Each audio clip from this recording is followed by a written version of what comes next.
اس کی سب سے بڑی مثال تو یہی ہے کہ 13 سال تک مکہ مکرمہ میں حضور علیہ السلام کو جن مشرکین مکہ نے تنگ کیا، پریشان کیا، جادوگر کہا، مجنون کہا، اور نہ جانے کس کس انداز سے آپ پر ظلم کیے، لیکن 8 سال کے معمولی سے وقفے کے بعد حضور علیہ السلام علیہ دنیا میں اپنا مکہ مکرمہ میں واپس آئی تو سب کو معاف فرمایا۔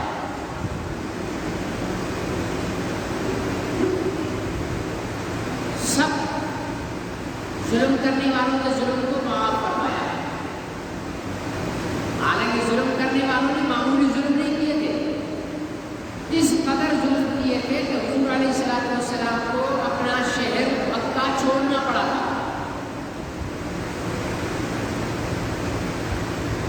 لیکن چھوڑ کر جانے کے 8 سال بعد جب آپ مدینہ منورہ ہجرت کر کے گئے تو 8 سال کے قلیل مدت میں آپ واپس مکہ مکرمہ میں فاتح بن کر تشریف لائے اور دنیا کی تاریخ میں پہلی بار حضور علیہ السلام نے فتح کے بعد معافی اور حسن اخلاق کو متعارف کرایا، ورنہ حضور علیہ السلام سے پہلے دنیا میں جتنی بھی جنگیں ہوتی ہیں تو فاتح جو ہوتا تھا وہ مخدوم قوم کی عورتوں کی عزتوں کو پائمال کرتے تھے، ان کے جوانوں کو مار دیتے تھے، ان کے بوڑھوں کو قیدی بنا لیتے تھے، ان کے جانوروں کو اٹھا لیتے تھے، ان کی فصلوں کو آگ لگا دیتے تھے۔ لیکن حضور علیہ السلام نے جب مکہ مکرمہ میں فاتح کی حیثیت سے قدم رکھا تو حضرت بلال حبشی نعرہ لگا رہے تھے کہ اب تو میں چن چن کر بدلہ لوں گا جن لوگوں نے میرے اوپر ظلم کیے، میرے اوپر پتھر کی چٹانیں رکھی، میرے کو گلے میں رسے ڈال کر گھسیٹا، اب میں چن چن کر بدلے لوں گا۔ حضور علیہ السلام نے جب حضرت بلال کا یہ نعرہ سنا تو فرمایا کہ نہیں بلال، آج بدلے کا دن نہیں ہے، آج معافی کا دن ہے، آج معاف کر دینے کا دن ہے، درگزر کر دینے کا دن ہے۔ پھر حضور علیہ السلام نے فرمایا کہ جو شخص اپنے گھر کا دروازہ بند کر لے اس کو امن، جو ابو سفیان کی پناہ میں آ گیا اس کو امن۔ چنانچہ بغیر جنگ کیے مکہ فتح کیا اور تمام دشمنوں کو عام معافی دے دی۔ لیکن ایک بات ذہن میں رکھیں،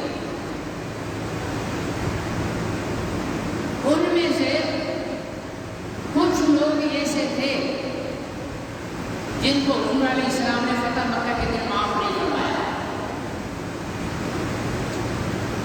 20-22 کے قریب لوگ تھے۔ ابن خطل خیر کوئن اور لام، یہ مکے کا ایک شاعر تھا اور اس کا کام یہ تھا کہ حضور علیہ السلام کی توہین اور بے ادبی اور گستاخی پر مبنی شاعری لکھتا تھا۔ پھر اس شاعر کی کچھ کنیزیں تھیں، لونڈیاں تھیں جو گانے والی تھی۔ پھر وہ شاعر محفل رکھتا تھا اور اپنی کنیزوں کو اپنی شاعری دیتا تھا کہ پڑھ کر سناؤ، اور اس میں حضور علیہ السلام کا تبصر اور مذاق ہوتا تھا۔ پھر مشرکین مکہ آپس میں بیٹھ کر تالیاں بجاتے تھے۔ حضور علیہ السلام تک مدینہ منورہ میں یہ بات پہنچ گئی کہ یا رسول اللہ، فلانا شخص ابن خطل وہ آپ کی اس طرح توہین کرتا ہے۔ اب جب مکہ فتح ہوا تو حضور علیہ السلام نے اعلان کروایا کہ ابن خطل جہاں ملے اس کو قتل کر دو، اور اس کی گانے والیاں وہ بھی جہاں ملے ان کو قتل کر دو۔ چنانچہ صحابہ اکرام نے جتنی اس کی گانے والیاں تھیں اس کے ساتھی کے سب کو قتل کر دیا۔ ابن خطل جان بچانے کے لیے حرم کے اندر آ گیا۔ اللہ تعالیٰ آپ حضرات کو، ہم سب کو، ہر مسلمان کو حرمین شریفین کی زیارت نصیب فرمائے اور بار بار نصیب فرمائے۔ وہاں جب آپ جائیں گے تو مکہ بہت بڑا شہر ہے، بہت بڑا شہر ہے، لیکن اس مکہ میں جب آپ داخل ہوں گے تو ایک جگہ ایک گیٹ آتا ہے، حد آتی ہے، وہاں سے حدود حرم شروع ہوتی ہے۔ اس حدود حرم کا قانون یہ ہے کہ جب حدود حرم کے اندر داخل ہو جاؤ تو ڈاکو بھی اگر وہاں پناہ لے لے تو اس کو بھی نہیں مارنا۔ کوئی کسی کو قتل کر کے آ کے حرم میں پناہ لے لے اس کو بھی نہیں مارنا۔ اس کے لیے ایسا کرنا ہے کہ اس کو کوشش کرنا ہے کہ حرم سے باہر نکلے، حرم میں نہیں مارنا، حرم کے اندر کسی جانور کا شکار نہیں کرنا ہے۔ یہ حرم کا احترام۔ ابن فتح کو پتہ تھا کہ مسلمانوں کے ہاں حرم بہت قابل احترام چیز ہے، تو انہوں نے ابن فتح نے حرم کی طرف دوڑ لگائی۔ صحابہ کرام اس کے پیچھے تلواریں لیے ہوئے تھے، وہ آگے پیچھے صحابہ کرام وہ حرم میں آ گیا۔ صحابہ کرام نے سوچا کیا کریں گے، یہ حرم میں آ گیا۔ نے فرمایا کہ حضور علیہ السلام نے اس کے قتل کرنے کا حکم دیا ہے، اس کو قتل کرو۔ اس کے پیچھے بھاگے تو یہ حرم سے مسجد حرام میں آ گیا، مسجد حرام میں آ گیا۔ جب مسجد حرام میں آیا تو صحابہ اکرام پھر بھی اس کے پیچھے بھاگے تو یہ کعبۃ اللہ کے ساتھ چمٹ کر بیٹھ گیا، کعبۃ اللہ کے ساتھ چمٹ کر بیٹھ گیا۔ تو صحابہ اکرام نے اپنی تلواریں نیچے کر اور حضور علیہ السلام کے پاس آئے اور آ کر فرمایا، عرض کیا کہ یا رسول اللہ، آپ کا دشمن، آپ کا گستاخ کعبۃ اللہ کے غلاف کے ساتھ لپٹا ہوا ہے، چمٹا ہوا ہے، کیا حکم ہے، چھوڑ دیں؟ آپ نے فرمایا کہ اس کو وہیں پر قتل کر دو، اس کو وہیں پر قتل کر دو۔ اس سے آپ اندازہ لگائیں کہ جس موقع پر باقی سب کافروں کو نبی پاک صلی اللہ علیہ وسلم نے امن دے دی، معافی دے دی، لیکن گستاخ رسول کو حضور علیہ السلام نے معافی نہیں دی۔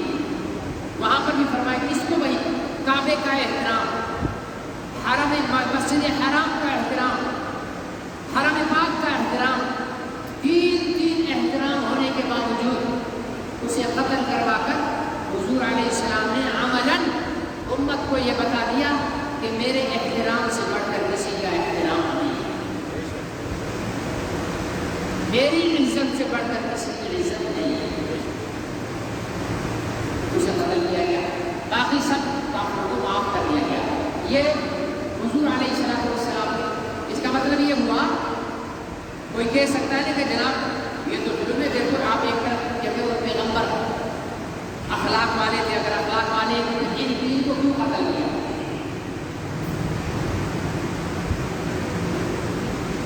جو قتل کے لائق ہے اس کو قتل کرنا اخلاق ہے، ٹھیک ہے؟ قاتل کو اگر چھوڑ دو گے تو دوسرا قتل کرے گا، صحیح ہے نا؟ تو دوسروں کی جان بچانے کے لیے لازمی ہے کہ اس کو قتل کر دو۔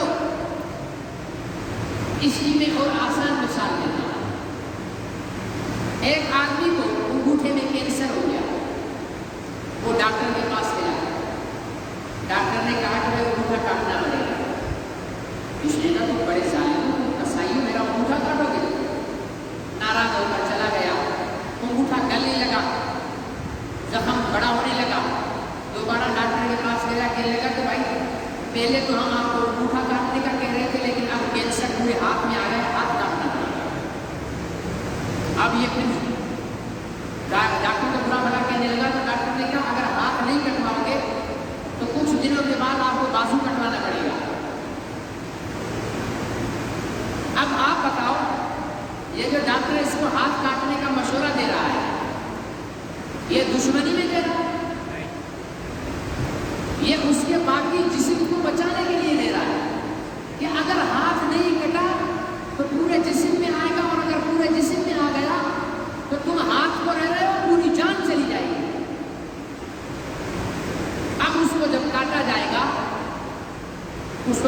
بچایا جائے گا تو وہ اپنی جان بچانے کے لیے خود ہی کہے گا کہ ٹھیک ہے جی میرا ہاتھ کاٹ دو میری جان بچا لو۔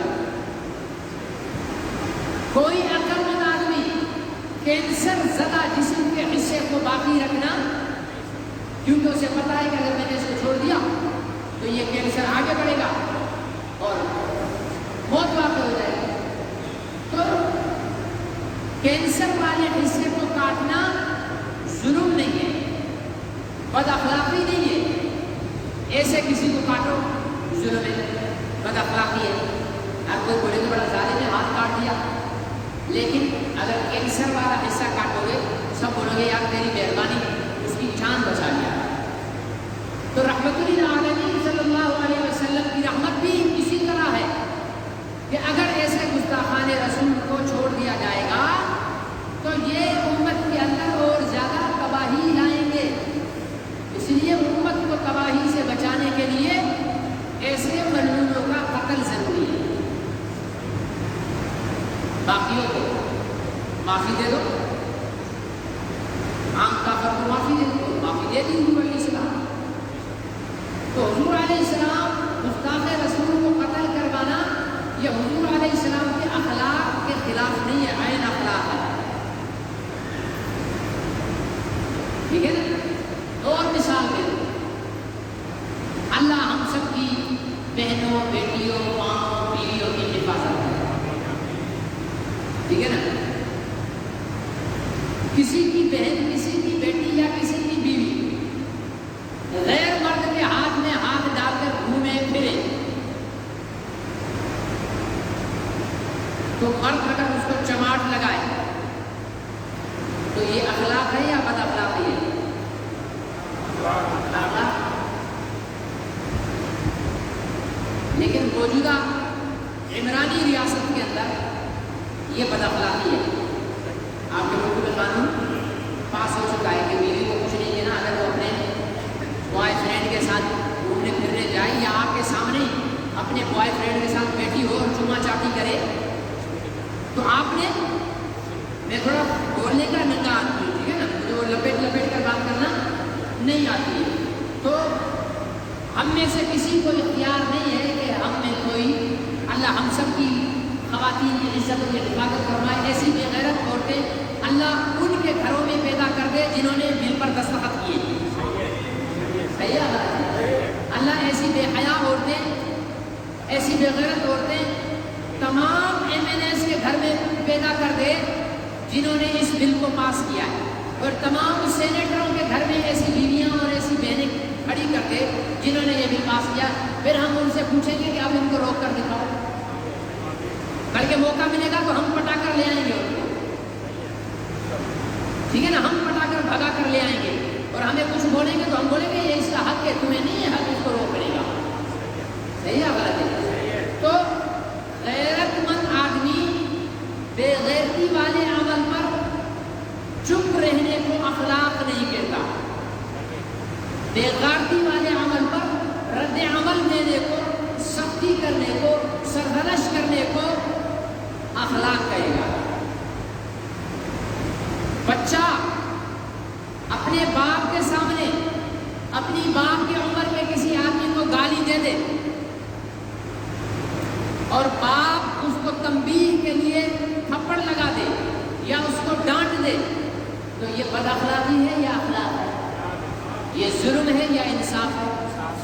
انصاف ہے، لیکن عمرانی ریاست کے اندر، عمرانی قانون کے اندر یہ ظلم ہے، ٹھیک ہے نا۔ میری دل سے دعا ہے، آپ کا پتہ نہیں لیکن میری دل سے دعا ہے کہ اللہ تمام MNAs اور سینیٹرز کی اولاد کو یہ توفیق دے کہ ان کے باپ کے منہ پہ تھپڑ ہی لگائے،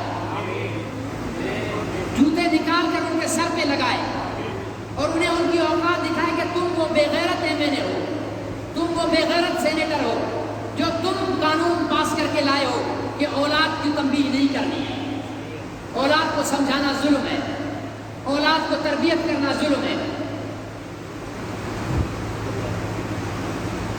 لیکن اللہ اور اللہ کے رسول کی نظر میں اولاد کی تربیت کرنا ماں باپ کا فریضہ ہے، ماں باپ کا کیا ہے؟ فرض ہے۔ حضور علیہ السلام نے اسی لیے فرمایا اپنے گھر والوں کی تربیت کے لیے کوڑا لٹکا کر رکھو، ڈنڈا لٹکا کر رکھو۔ یہ میرے نبی کا فرمان ہے۔ میرے نبی پاک صلی اللہ علیہ وسلم نے فرمایا کہ جب تمہاری اولاد 7 سال کی عمر کو پہنچے تو اس کو نماز پڑھنے کا حکم کرو۔ کتنی سال؟ 7 سال۔ اور 10 سال کی عمر میں جب پہنچے تو اس کو مار کر نماز پڑھاؤ۔ کیا کر کے نماز پڑھاؤ؟ نبی پاک صلی اللہ علیہ وسلم فرماتے ہیں کہ بیٹا نماز نہ پڑھے تو اس کی پٹائی کرو۔ عمرانی ریاست کہتی ہے کہ نہیں، اگر بیٹے کی پٹائی کی یا اس کو سکھانے کی، اچھی بات سکھانے کی کوشش کی تو آپ کو جیل میں ڈال دیں گے۔ اب بتاؤ کہ جو نبی پاک کے فرمان کے مقابلے میں کوئی شخص اور قانون لے کے آئے، وہ انسان ہے یا شیطان ہے؟ بدقسمتی ہے کہ ہم پر انسانوں کی حکمرانی باقی نہیں رہی، ہم پر حکومت شیطان کر رہے ہیں۔ شیطان صرف ابلیس کا نام نہیں ہے، وہ تو گرو شیطان ہے۔ انسانوں میں ہی بڑے بڑے شیطان ہیں جو اللہ کے احکامات، دین اسلام کی روح کے خلاف قوانین بنائیں، وہ اتنی بڑی داڑھی رکھیں، اتنا بڑا پگڑ پہنے، ٹھیک ہے نا، لیکن اللہ کے حکم، اللہ کے رسول کے طریقے کے خلاف اگر قانون بنانے پر بل پر دستخط کرتے ہیں تو وہ اعلیٰ درجے کے خالص پیور شیطان ہیں۔ ملاوٹ والے بھی نہیں، خالص۔ ہمارے پاس دودھ خالص نہیں ہے، پانی خالص نہیں ہے، کوئی چیز کھانے کو خالص نہیں ہے، لیکن شیطان ہمارے یہاں خالص نسل کے ملتے ہیں، اور وہ لوگ ہیں جو قرآن و سنت کے خلاف بل بنا کر اسے پاس کرتے ہیں، کوئی بھی ہو، میرا باپ ہی کیوں نہ ہو۔ تو میرے عزیز دوست اور محترم بزرگوں، نبی پاک نے فرمایا کہ اپنی اولاد کو 10 سال کی عمر میں مار کر نماز پڑھاؤ۔ کیوں جی؟ 10 سال میں تو بچے پر نماز فرض ہی نہیں ہے۔ اس لیے کہ جب 10 سال کے بعد اس کو سختی کر کے نماز پڑھاؤ گے تو 10 سے لے کر 15 سال تک 5 سال آپ کی پٹائی کے ڈر سے، آپ کے غصہ ہونے کے ڈر سے، آپ کے ناراض ہونے کے ڈر سے وہ نماز پڑھنا شروع کرے گا۔ جب 15 سال کا ہوگا تب تک اس کی نماز اس کی عادت بن چکی ہوگی، تب اس کی عادت بن چکی ہوگی، پھر آپ کو کہنے کی ضرورت نہیں پڑے گی، عادت ہوگی، چلے جاؤ، پھر نماز پڑھنے کی پابندی ہو جائے گی۔ آج کل مارنے پیٹنے کا رواج ہے۔ اللہ تعالیٰ ہمارے والد محترم دامت برکاتہ العالیہ کا سایہ تعبیر ہم سب پہ سلامت رکھے۔ یہ کام وہ اچھے طریقے سے کرتے تھے ہم پر، اگر فجر میں نہیں اٹھے تو جوتا اتار لیتے تھے اور شروع ہو جاتے تھے مارنا، اور پورے گھر میں ہنگامہ کر دیتے تھے کہ نماز کے لیے کیوں نہیں۔ والدہ کے ساتھ الگ جھگڑا کہ تمہاری سستی ہے کہ بچے ابھی تک سوئے ہوئے ہیں۔ اذانوں کے ساتھ شروع ہو جاتے تھے اٹھانا اور لڑائی کرتے تھے۔ کیا ہوتا تھا شروع میں جب ہم چھوٹے تھے تو ان کی مار سے بچنے کے لیے گھر سے تو آ جاتے تھے مسجد کی طرف، اب وہ تو آگے ہیں، انہیں کیا پتا کہ پیچھے، وہاں سیڑھی پر جا کر ہم بیٹھے رہتے تھے۔ جیسے دیکھا کہ اب آخری رکعت ہے، سلام پھرنے والا ہے، ڈائریکٹ آ کر سب میں بیٹھ جاتے۔ یہ بچپنا تھا، لیکن جب شرور آیا تو نماز ہماری فطرت کا حصہ بن چکا تھا، ہماری عادت کا حصہ بن چکا تھا، اور اس میں ہمارا کوئی کمال نہیں، ہمارے والد صاحب کے جوتوں کا کمال ہے، اور اللہ کی مہربانی ہے کہ اب بھی کبھی سفر میں یا کہیں پروگرام کانفرنس میں رات کو دیر تک ہوئے، عشاء کا فرض پڑھ لیا، چلو نماز جو ہے وتر ہم بعد میں پڑھ لیں گے فارغ ہو کر، اور بھول گئے تو بسترے پر آ کر لیٹنے کے بعد بھی نیند نہیں آتی ہے، ایسا لگتا ہے کہ کوئی چیز رہی ہوئی ہے. پھر جب زیادہ ہو وطر نہیں پڑے, پھر اٹھے وطر پڑے, پھر نیند آ گئی. تو یہ بڑے کی سختی, اس کی ماں اور اس کی توجہ کا نتیجہ. تو یہ اچھا آپ بتاؤ, یہ اچھا ہوا بزرگ نے ایسا کیا یا غلط کیا؟ یہاں وہ مار ہمیں یاد بھی نہیں ہے, وہ مار ہمیں یاد بھی نہیں ہے, اور اس مار کی وجہ سے ہم نمازی بن گئے تو جہنم والی مار سے بچ گئے. یہ مار 2-4 سال ہوئی اور وہ مار ہمیشہ کے لیے. تو ہمیشہ والی مار سے بچانے کے لیے ایک ماں نے ایک بزرگ سے پوچھا کہ میں اپنے بیٹے کو نماز کے لیے اٹھاؤں تو کس قدر سختی کے ساتھ اٹھاؤں, اگر وہ نہ اٹھے تو؟ بزرگ نے کہا اگر تیرے بیٹے کی چارپائی کو آگ لگ جائے تو اس کو چارپائی سے کیسے اٹھائے گی؟ کہا پھر تو میں گھسیٹ کر ادھر پھینکوں گی دور اس کو. بولا جب اس آگ سے بچانے کے لیے گھسیٹ کر دوسری جگہ پھینک سکتی ہے تو نماز نہ پڑھنے کی وجہ سے ہمیشہ کی آگ میں جلے گا. اس لیے اس سے زیادہ گھسیٹ کر چارپائی سے اس کو پھینک تاکہ وہ اٹھ کر نماز پڑھے. لیکن بدقسمتی ہے ہمارے یہاں کا, وہ کہا نا نبی پاک نے کہ ایک زمانہ آئے گا کہ تمہارے کمینے تمہارے حکمران بن جائیں گے اور شریف لوگوں کو تم ذلیل کرنے لگ جاؤ گے. تو آج کل کمینے حکمران ہیں یا نہیں ہیں؟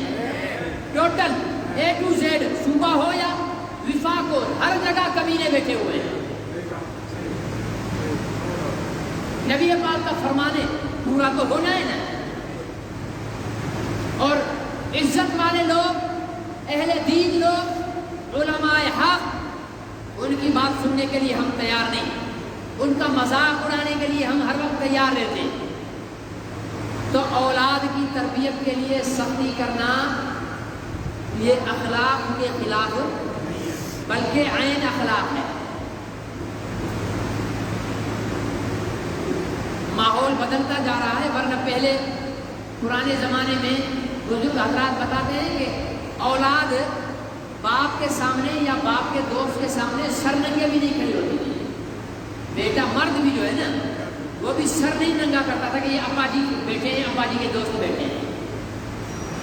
اتنی تربیت اور اخلاقی تعلیم ہوتی تھی اولاد کی. اس وقت مائیں بے شک BA پاس اور MA پاس نہیں ہوتی تھی اور PhD ماؤں نے نہیں کی ہوتی تھی, لیکن بغیر پڑھے بھی اولاد کی تربیت میں ماؤں کو PhD کا درجہ حاصل تھا. اور یہ جو ماں ہوتی ہے نا, اس ماں کا بڑا کردار ہوتا ہے. باپ کا کردار اور ماں کا کردار آنے والی نسل کے کردار پر اثر ڈالتا ہے. میں آپ کو ایک واقعہ بتاتا ہوں. ایک نوجوان تھے, وہ نہر کے کنارے جا رہے تھے. پانی ادھر سے آ رہا تھا تو یہ جا رہے تھے تو دیکھا کہ ایک سیب جو ہے وہ پانی کے اوپر تیر رہا ہے. اس بھوک لگی ہوئی تھی, کسی نے اٹھایا اور ایک چک کھایا, صرف ایک دفعہ لقمہ اس کا کھا لیا. اچانک خیال آیا کہ یار یہ سیب تو کسی مالک کا ہوگا, یہ سیب کسی مالک کا ہوگا, میں نے تو بغیر اجازت کے کھا لیا. اب میں اللہ کو کیا جواب دوں گا؟ ہم پتہ نہیں کیا کیا ڈکار لیتے ہیں, کبھی نہیں سوچتے. لیکن اس نے سوچا, پھر سوچا چلو اس سیب کا مالک ڈھونڈتے, تلاش کرتے, مالک مل جائے گا, اس سے معافی مانگ کر یہ جو ایک چک مار کر میں نے سیب کھایا ہے ٹکڑا, اس کی معافی کرا دوں گا. چلتے چلتے دیکھا تو آگے نہر کے کنارے ایک باغ ہے سیب کا. اس نے اس باغ کے بابا کے پاس پہنچ گیا, کہنے لگے یہ بزرگوں آپ کا باغ ہے؟ اس نے کہا جی ہاں میرا باغ. کہا بابا جی ایسی ایسی بات ہے, مجھ سے غلطی ہو گئی, یہ آپ کا سیب میں نے کھا لیا. بابا جی بھی سمجھ گیا کہ بچہ نوجوان بڑا ایماندار ہے. ایک ٹکڑا سیب کا معاف کروانے آیا ہے میرے سے. اس نے کہا اس کو نہیں چھوڑنا ہے ایسے. اس نے کہا بابا میں کو معاف نہیں کروں گا, میری 2 شرطیں, اگر وہ شرطیں پوری کرو تو میں معاف کروں. کہا پہلی شرط تو یہ ہے. اس نے کہا جی مجھے قبول ہے, آپ شرط بتاؤ, اللہ کو کیا جواب دوں گا مجھے. اس نے کہا 10 سال تک میرے اس باغ کی باغبانی کرو. کتنے سال تک؟ اس نے کہا قبول ہے. دوسری شرط بولو. کہا دوسری شرط 10 سال پورے ہونے کے بعد بتاؤ. کیا معاف کروا رہا ہے؟ سیب کا ایک ٹکڑا. ہم بلڈنگیں کھا گئے, اسکول کھا گئے, روڈ کھا گئے, بجلی کے کھمبے کھا گئے, ہاں اسکول کا فرنیچر کھا گئے, پورا ملک لٹ گئے, ڈکار بھی نہیں ماری. اور یہ اللہ کا بندہ ایک سیب کا ٹکڑا بخشوا رہا ہے مالک سے.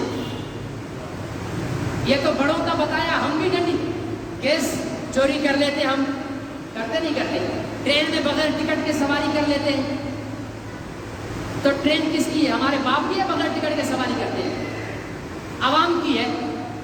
بغیر ٹکٹ کے سواری کر کے ہم نے عوام کے حق پہ ڈاکہ ڈالا. چوری کر کے, بجلی استعمال کر کے, گیس چوری کر کے ہم نے عوام کے حق پہ ڈاکہ ڈالا. کبھی سوچا کہ یار ہم بخشوائیں؟ نہیں نا. اس نے کہا جی چلو یہ بھی قبول ہے. 10 سال اس نوجوان نے اس باغ کی باغبانی کی. 10 سال بڑے ہوتے بھائی, 10 دن نہیں, 10 سال. جب 10 سال پورے ہوئے تو پہنچ گیا بابا جی کے پاس. بابا جی میں نے 10 سال پورے کر لیے, ایک شرط ہو گیا, دوسری جلدی سے بتاؤ مجھے, میں وہ پوری کروں, میں جاؤں. اس نے کہا کہ بھائی میری ایک بیٹی ہے, آنکھوں سے اندھی ہے, کانوں سے بہری ہے, زبان سے گونگی ہے, ہاتھوں سے ٹنڈی ہے, پیروں سے منڈی ہے, سن وہ نہیں سکتی, بول وہ نہیں سکتی, دیکھ وہ نہیں سکتی, کسی چیز کو چھو وہ نہیں سکتی, کہیں چل وہ نہیں سکتی. اس کا مطلب تو یہی ہوا نا, اس سے شادی کرنی پڑے گی.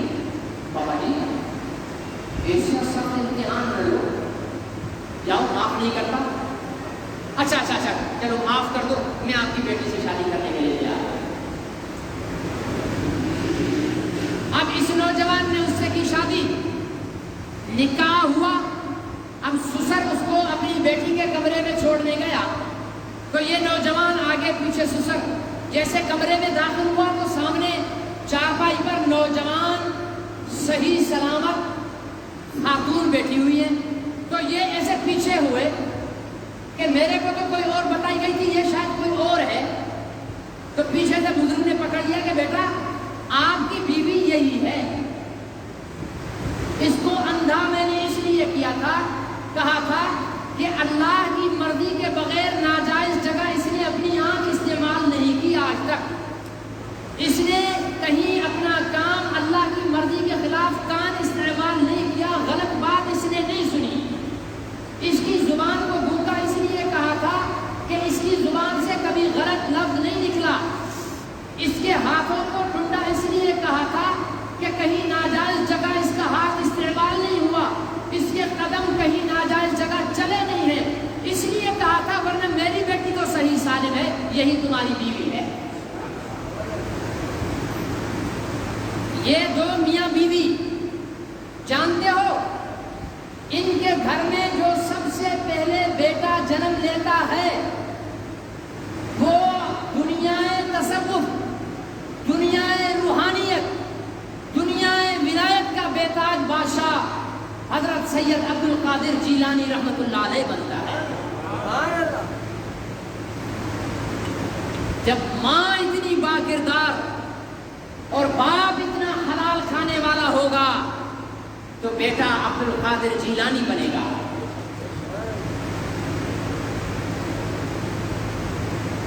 اولاد کو اخلاق دینے کے لیے اپنی بیوی میں اخلاق پیدا کریں, اپنے اندر اخلاق پیدا کریں. اس کی پہلے عورت بچے کو دودھ پلاتے ہوئے بھی اللہ کا ذکر کرتی تھی. صحیح ہے غلط ہے؟ آٹا گوندتی تھی تو اللہ کا، جھاڑو چل رہی ہے تو اللہ کا ذکر، سالن پک رہا ہے تو اللہ کا ذکر. تو اللہ کے ذکر کی برکت ہوتی تھی، گھر میں سکون رہتا تھا، اولاد پر نورانی اثرات پڑتے تھے، اس کے دودھ میں برکت ہوتی تھی. وہ بابرکت دودھ جب اولاد پیتی تھی اور اس دودھ سے پرورش پاتی تھی تو اولاد نیک بنتی تھی. آج کل کی ماؤں کو ٹھمکے لگانے سے فرصت ہی نہیں ہے. ذرا کہیں پتہ چلے کہ کہیں شادی ہو رہی ہے تو ناچنا شروع کر دے گی. آج کل کی ماں اس بات پہ فخر نہیں کرے گی کہ میرے بیٹے کو کلمہ طیبہ صحیح پڑھنے آ گیا ہے، لیکن اس بات پر فخر ضرور کرے گی کہ میرا بیٹا ڈانس اچھا کر لیتا ہے. ایسا ہے یا نہیں؟ صحیح ہے. اس بات پہ فخر کرے گی. آج کی ماں آٹا اول تو گوندتی نہیں ہے، نوکرانیاں رکھی ہوئی ہیں، اور گوند بھی لے گی تو موبائل فون پر اچھا سا کوئی سانگ چلایا ہوا ہوگا، ہینڈ فری کان میں لگایا ہوا ہوگا. وہ سانگ کی ساری لعنت اس کے کانوں کے ذریعے اس کے دل کو سیاہ کر رہی ہوگی، اور اس کا دل سیاہ ہوگا تو اس کے ہاتھوں کے ذریعے وہ لعنت آٹے میں شامل ہو رہی ہوگی. جب آٹے میں شامل ہو کر وہ لعنت روٹی میں شامل ہوگی، وہ روٹی جب شوہر کھائے گا تو شوہر میں وہ لعنت شامل ہوگی، وہ روٹی اولاد کھائے گی تو وہ لعنت اولاد میں شامل ہوگی.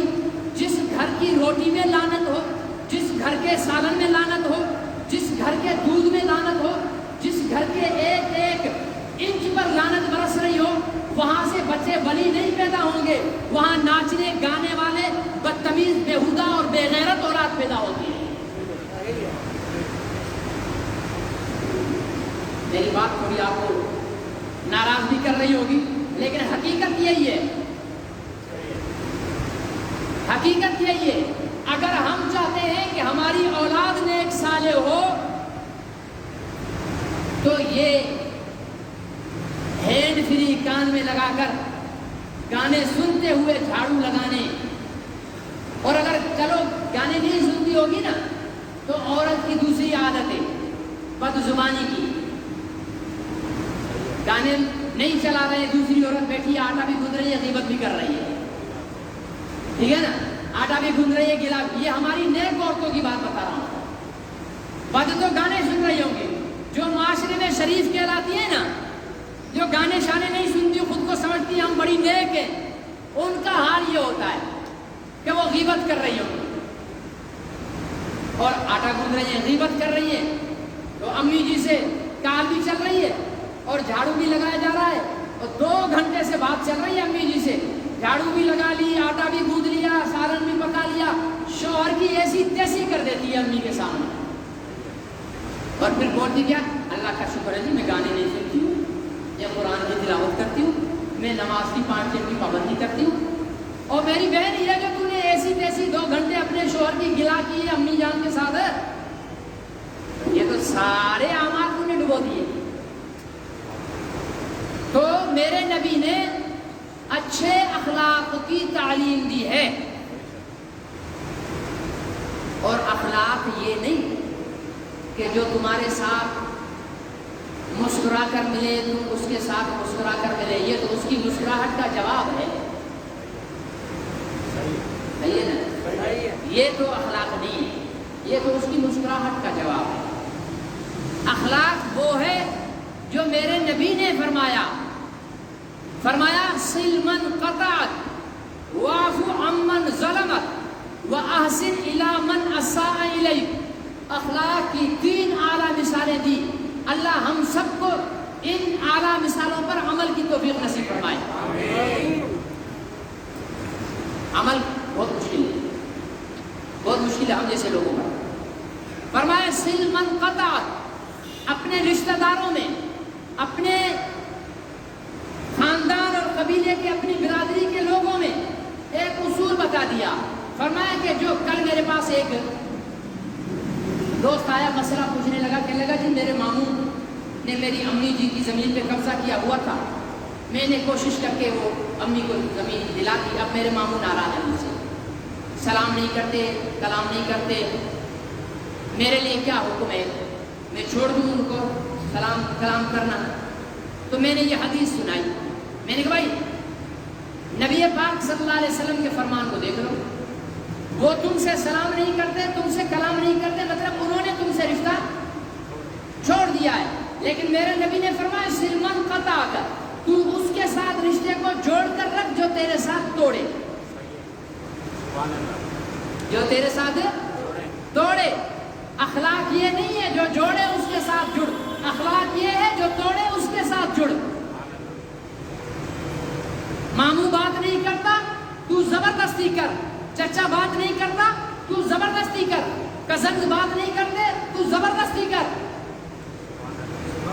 سل من قطع کر، جو تیرے ساتھ تعلق کو توڑے تو اس کے ساتھ تعلق کو جوڑ، یہ میرے نبی کا اخلاق ہے۔ آگے فرمایا واعفو عمن ظلمک، جو تجھ پر ظلم کرے کلاڑی اٹھا کر مار دے۔ فرمایا واعفو عمن ظلمک، جو تجھ پر ظلم کرے تو اسے معاف کر دے۔ ٹنڈو آدم میں ڈھونڈ کر دکھا دو ایک آدمی جو ظلم کرنے والے کو معاف کر دے، سوال ہی پیدا نہیں ہوتا۔ ہمارے ہاں تو یہ ہے اینٹ کا جواب پتھر سے دیں گے، اس نے ایک مارا 10 ہم ماریں گے، اس نے ایک گالی دی 50 ہم ڈھیر ڈھیر، اس نے اتنی گالی دی ہم نے اتنے گالے اٹھا کر اس پر مار دیے۔ ہمارا اخلاق یہ، میرے نبی نے فرمایا واعف عمن ظلمک، جو تجھ پر ظلم کرے تو اس کو معاف کر دے۔ آگے سن، نبی پاک صلی اللہ علیہ وسلم نے فرمایا وَأَحْسِن مَنْ أَسَاءَ إِلَيْكَ، تو اچھا چل، تو اچھا بن، تو احسان کر اس آدمی پر جو تیرے ساتھ برا کرے، جو تیرے ساتھ برا کرے۔ ہم کہتے ہیں بھائی جو برا ہے تو برا، ہم بھی برے، ہم کم برے نہیں، ٹھیک ہے نا جی، ہم کم۔ میرے نبی کا یہ فرمان نہیں ہے، میرے نبی نے فرمایا وَأَحْسِنْ إِلَىٰ مَنْ أَسَاءَ إِلَيْكَ، جو تیرے ساتھ برا چلے تو اس کے ساتھ اچھا چلے۔ 3 باتوں کو پلو کے ساتھ باندھ لو، اپنے دماغ میں گانٹھ لگا دو اس کے ساتھ۔ ان 3 باتوں پر عمل کر لیا، رب محمد کی قسم کھا کر کہتا ہوں ہم سب کی زندگیاں پرسکون ہو جائیں گی، صرف 3 نبی کے جملوں کو عمل کرنے پر۔ سل من قطع، توڑنے والے سے جوڑ، ظلم کرنے والے کو معاف کر، برا چلنے والے کے ساتھ اچھا چل۔ اللہ مجھے اور آپ کو